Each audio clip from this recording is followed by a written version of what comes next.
Shots on. Very good afternoon. As introduced, my name is Dallas. If the name gives you any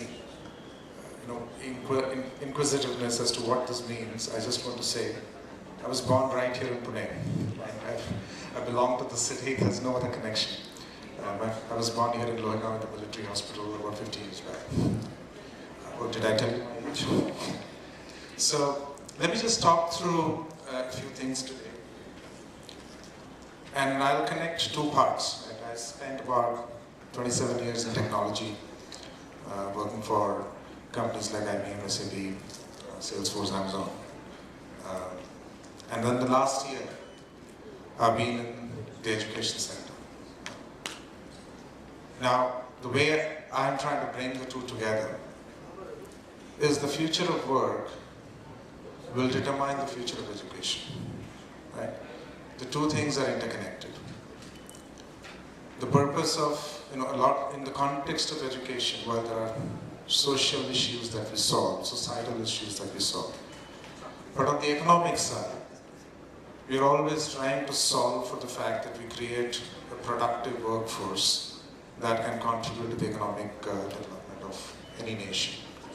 It could be as an entrepreneur, it could be as an employee, it could be as a researcher, it could be as an educationist. So any of those is where the education system creates that ecosystem.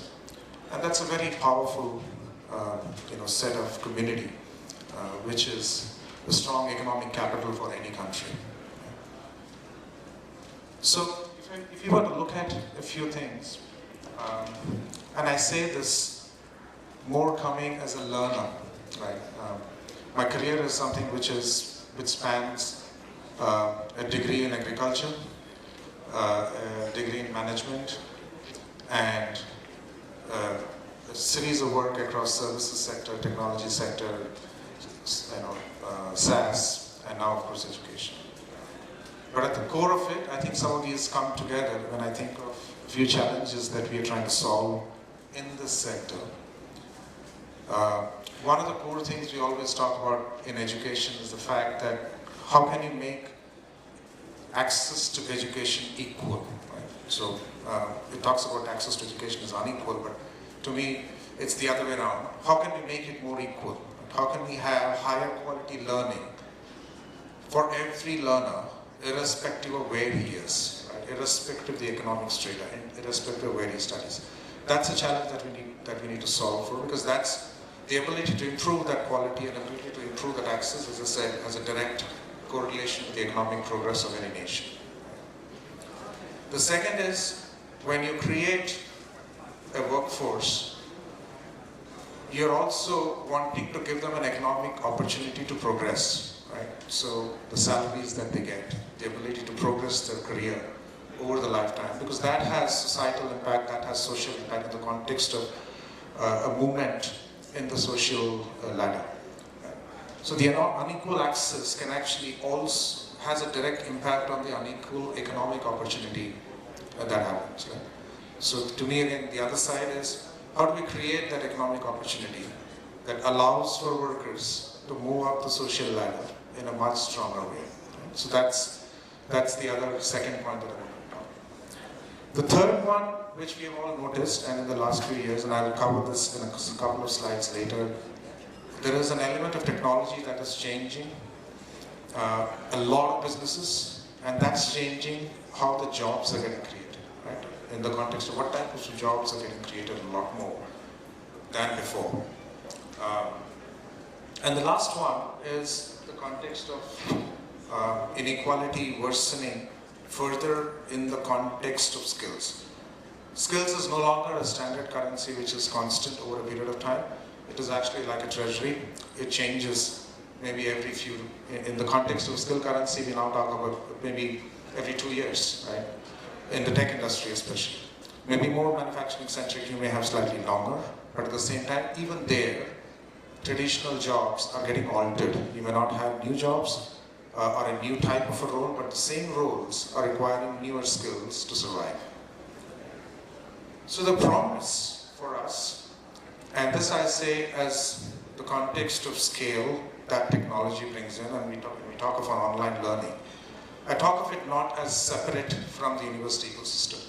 Right? I talk it as a context that integrates into the university ecosystem as a learning pedagogy or a methodology that allows for a larger scale access. Right? So online learning has an opportunity and the potential to dramatically increase the access. Right? So that's one context that I wanted to bring. The digital jobs I'll cover in the subsequent slide. That are emerging and how they're emerging and changing various sectors, various jobs. Many of the skills that are required for many jobs in the digital era can actually be delivered online. Right? So a lot of digital jobs can be delivered online. It's not to say that the physical work will go away, but there will be a blend of this work where online and physical work will come together. Right? And the last one, which is something which is, I'll give you a small anecdote. We at Coursera, we were about 20 people about 2 years back. We are 200 now in India. And one of the things that we did was we said, okay, we'll hire wherever the person is. We actually took an approach to become remote first. Today we have 200 people in the company sitting out of 27 cities. Right? My finance controller actually sits in Muzaffarpur in Bihar. My legal head is sitting in Calcutta. I sit as the head of the business in Bangalore, and my office is actually in Gurgaon. Right? So that's the power of remote work that's emerging. Right? It's not to say that the remote work will replace the physical warmth and the meeting that we are having today, in-person meetings, but it's complementing and changing the nature of work. Remote work will get blended into regular work, and that's the change in the workplace that we have noticed. Now here I'm going to give a you have the charts here, I'm not going to speak on the charts here, right? So, as I speak at this moment, I'm going to throw some data here, given my technology background. There are about 8.5 billion searches per day, right, on Google. That actually translates to about 100,000 odd per second as I speak. There are about 100,000 searches per second that's coming up. The second context I'll say is approximately about 3 million emails are being sent every second right now. 3 million odd emails per second. But the interesting fact there is close to 30% of those emails are not sent by humans. Right? They actually sent by machines, right? And bots. The phones that we all carry, if I have to give a simple analogy there, today's phone has about 100,000 times more compute power, the CPU power or the processing capacity, 1 million times more memory, and about 7 million times more storage than the spacecraft, Apollo 11, that took a man to the moon. Right? So the context here is that the technology has become so cheap, right? It's not so much about the sheer size of it, is the ability to get technology at scale with Moore's law, the ability to put compute power at the lowest level, has embedded that in many, many industries. Think of a car that we drive today. Today the supply chain issue in the car is not to do with any mechanical part. It's a mechanical engineering product. I'm assuming that there are some mechanical engineers here. But today the biggest shortage of cars is because of the chip supply. Okay? You would be surprised to know some of the auto companies that we work with have larger data science teams than design teams. Right? So the point I wanted to make here is that traditional companies, traditional industries are absorbing a lot of digital technologies. As a result, they need their workforce to have a lot of digital skills. So there is alteration of jobs, there are digital skills. You know, in general parlance, we always say computer science, IT industry. That's no longer true. Digital skills in any nature is now transforming industries, is transforming jobs, irrespective of the role, be it a technology role, or be it an HR role. Right? HR tech is a big industry today. Right? So think of that as spanning, a digital skill spanning across sectors, across industries, across job roles. And these skills, if you see here, there's some stats out here. I'll call out a few just to correlate. Right? I started by talking about the amount of data that we generate.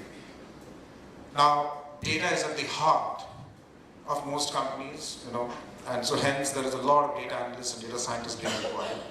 It's one of the top 3 entry-level jobs in the market today. And the hiring partner is not necessarily a technology company. Now, when there is a preponderance of data, here I'm linking my tech experience here. Preponderance of data allows you for an opportunity to run algorithms, automate, and learn, right? So that's where AI and machine learning, because of the preponderance of data, the growth of AI and machine learning jobs are increasing. And that, again, is happening on the shop floor in a manufacturing company to an enterprise or to a boardroom where decision-making or forecasting is probably run in many companies through AI. So think of the sheer span of where an AI impact is happening in terms of how those jobs are also running.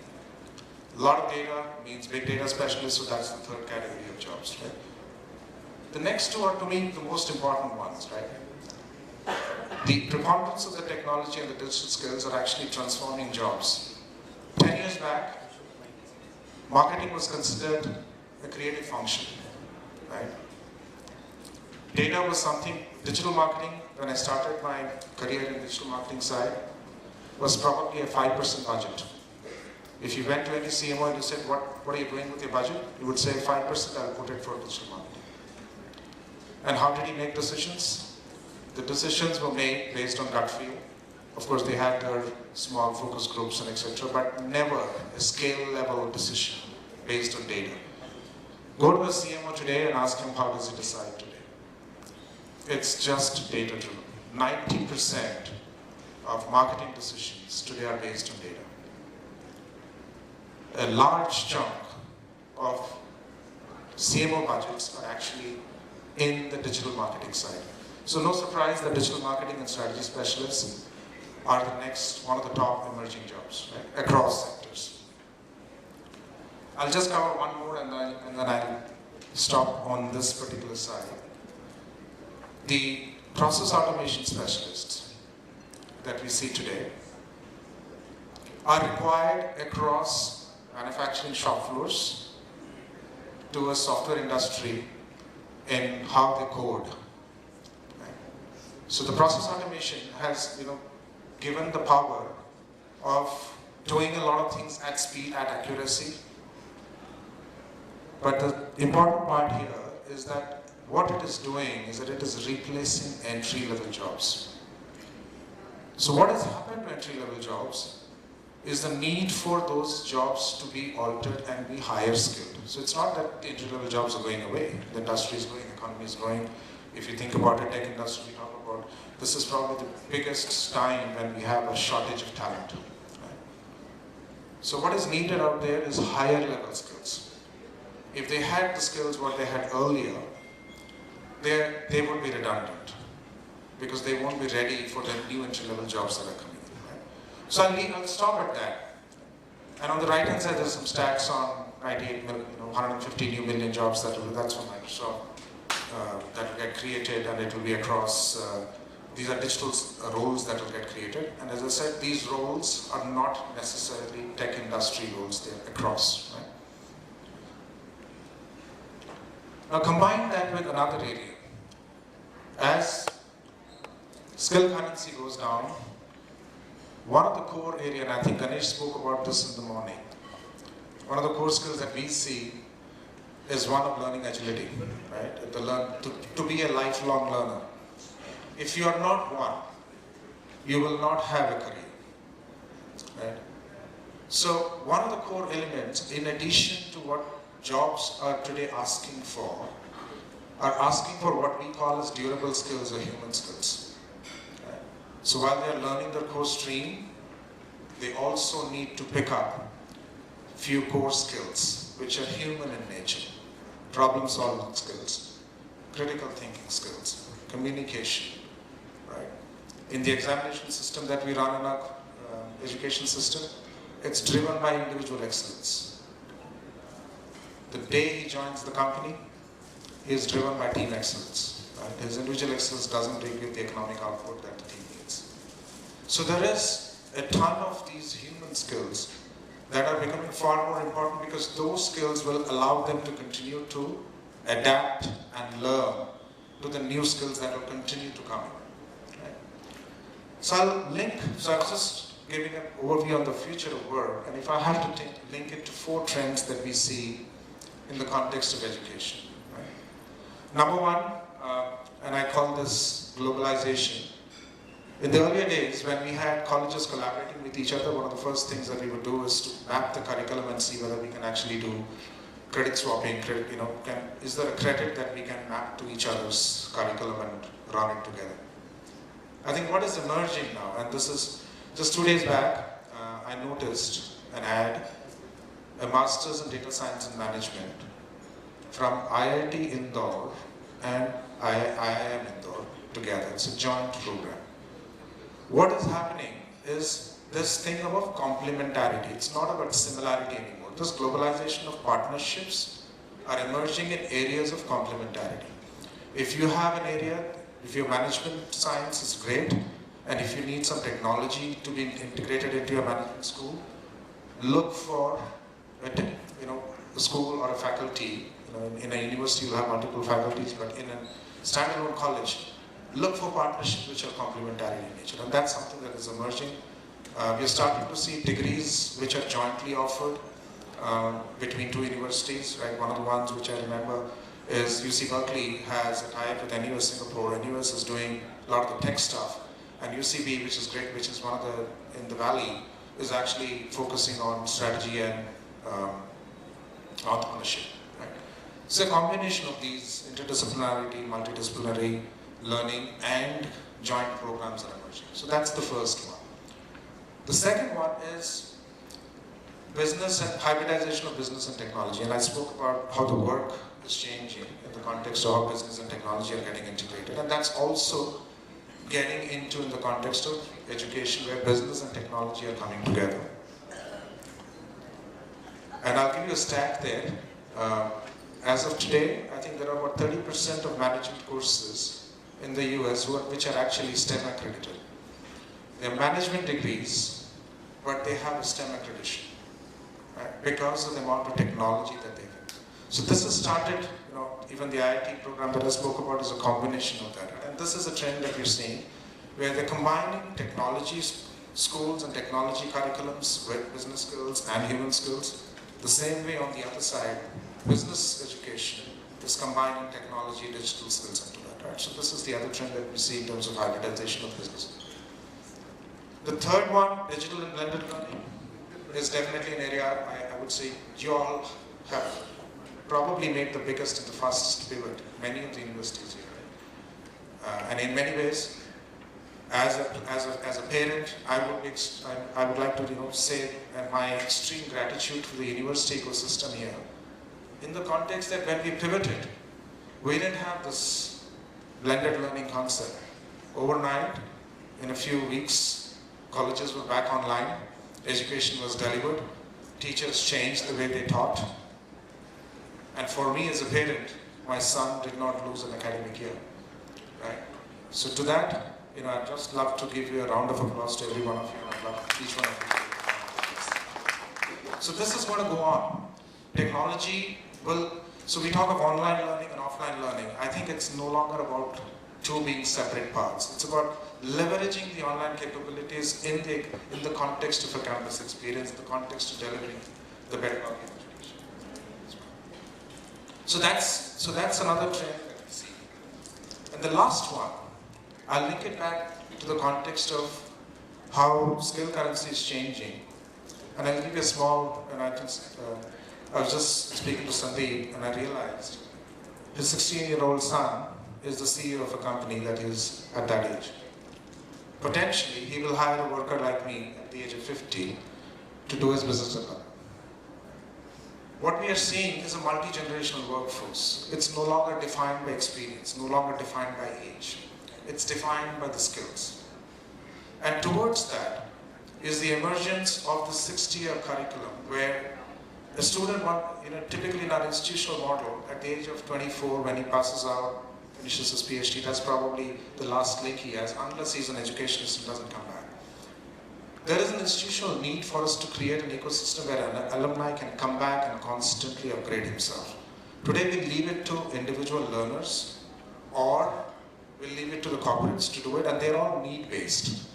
But there is an opportunity here where I, as an individual learner, if I get an opportunity to go back to my professors with whom I learned, and the university where I had met my best of my buddies, if I can go back to that platform again and learn and upskill and reskill myself. So this emergence of being able to engage alumni, not just for placements, but also for their upskilling, reskilling is an emerging opportunity. So these are the 4 macro trends that we're seeing, and we're seeing examples of this globally. We're seeing examples of this in India. So some of you know about Coursera. So this is just an informational side. We see ourselves as an extension of the university ecosystem. We are not one which says universities are not needed, right? Our founders, some of you may know, were professors at Stanford, Andrew Wang and Daphne Koller. And the origin of the MOOC platform came from when they were Andrew was running his AI for every one class. It was always short in supply in the context of seats versus the demand. And that's where he first delivered a lecture online, delivered it to 100,000 plus students over YouTube, and then the impact came, and thereby emerged Coursera. April 21st, we celebrated 10 years anniversary.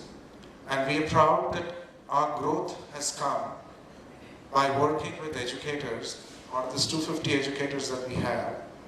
Initially, we were predominantly a university educator ecosystem.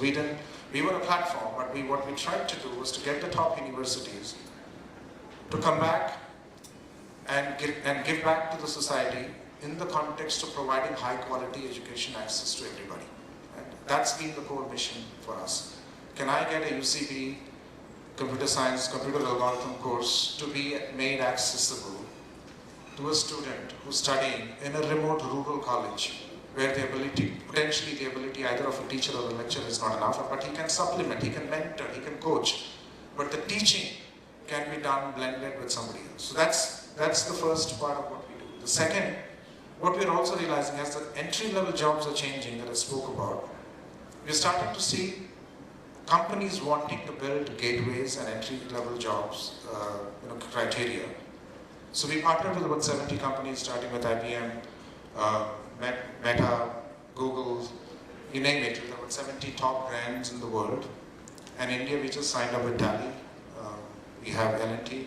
So some of those companies, PwC for tax, they are coming and creating entry-level certificates that complement an education system that we have in the university, so that the entry-level jobs that are transforming, that I spoke about, you can bridge that gap, right? Otherwise, the pace at which the university ecosystem will do, or the faculty will be able to transform, will not be the same. So how do we supplement that? And that's the other area that we try to work on. Of course, we work across institutions. There are learners who come. There are about 10 crore learners, 100 million learners today on our platform.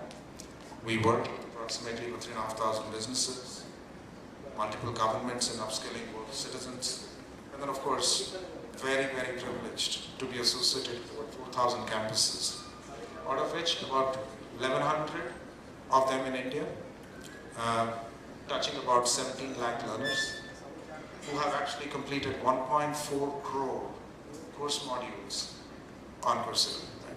So that's what we've seen over the last 2 years. We feel this is an impact which still has a huge potential to scale. Right? While these numbers look like, in the context of where we were and where we are, we do think this is truly an opportunity for all of us to have our education system much closely aligned with the changing future of work, and then deliver better outcomes. So we normally see two broad areas in how universities are working with us. One is, of course, they work with us in the context of blending it into the curriculum, either to teach, the way I said, algorithm to be taught by a course from one of the top universities, or there could be specializations, which could be a combination of an industry, a BTech in computer science with a specialization in AI, where the AI specialization can come from deep learning, which is Andrew's company, and from Google, right, with an entry-level AI job, AI engineers job role criteria that Google fulfills, Google needs. So that's the way curriculum integration we see. And then, of course, we also see job readiness, and here is where, apart from the key skills required for new jobs that will make them more employable through a high-quality credential that the Coursera platform provides, it also helps them build all the soft skills that I speak about that allows for a workforce to be more productive, to be able to learn more, to be able to have higher quality of outcomes, leading to better economic output for our country. Right. So with that, I end my discussion here, and if there are any questions, I'm happy to take.